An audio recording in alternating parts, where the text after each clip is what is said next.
Hello mga friends! Welcome to another video. Update muli tayo how much the exchange rate here in Saudi Riyal to Philippine Peso as of January 25, 2024. So ilang araw na lang mga friends at sahuran na naman.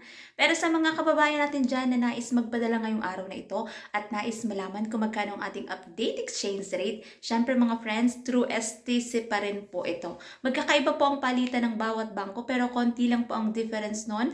At least magkakaroon kayo ng idea kung magkano ang ating update exchange rate ngayong araw ng Huwebes, January 25, 2024. And mataas pa rin naman mga friends ang ating exchange rate. Pero syempre tayong mga OFW, gusto talaga natin mataas ang palitan. Kasi batid naman natin na mataas yung bilihin sa Pilipinas.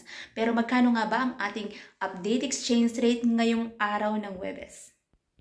Update natin, 1 real equivalent ng 14.88 pesos. Yan po ang ating update exchange rate. Medyo mataas pa rin naman mga friends ang ating palitan. Para sa mga kababayan natin dyan na nais magpadala ngayong araw na ito, yan po ang ating update exchange rate through STC to mga friends.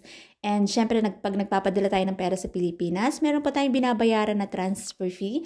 At meron din po yung VAT. Ang lahi ko pa rin paalala para sa bawat isa sa atin, matuto tayong mag-ipon, magtipid at matutong mag-invest. Batid natin na mahirap ang buhay sa ibang bansa. Pero syempre, nagtitiis at nagtsatsaga tayo dito. Kaya matuto tayong mag-ipon para sa ating kinabukasan. Kasi hindi naman habang buhay ay nasa ibang bansa tayo. At hindi rin laging malakas ang ating katawan. So habang may kinikita pa tayo, matutong mag-ipon. Para din naman sa ating kinabukasan yun mga friends, para sa ating sarili at para sa ating mga mahal sa buhay, para pag umuwi na tayo ng Pilipinas, hindi na natin kakailanganin pang bumalik sa ibang bansa. Kasi alam naman natin na mahirap yung buhay dito, kaya mas masarap pa rin mamuhay kasama ang ating mga mahal sa buhay.